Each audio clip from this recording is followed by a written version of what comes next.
I live in Zurich, Switzerland, and they have some pretty sophisticated old age care facilities. I think they want to make sure they're not just sort of putting people in a box until they die. They're pretty serious about, I guess you could call it habitat enrichment. And a friend of mine had put together this project where they wanted to bring old and young together.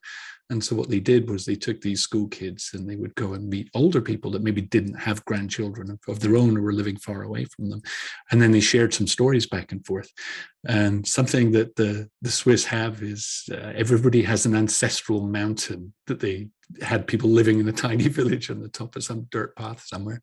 And so what would happen was the kids would go out with 360 cameras, take imagery from these places or places that, when you're 70, 80, you're not going to be hiking up these same trails anymore, but they would capture these images, bring them back, and then use them as a conversation starter. And tears were shed. You could imagine that these old people that had assumed they were never going to see these places again have that opportunity to experience. As you say, it's not so much prohibitively expensive, but limited by their mobility and their health.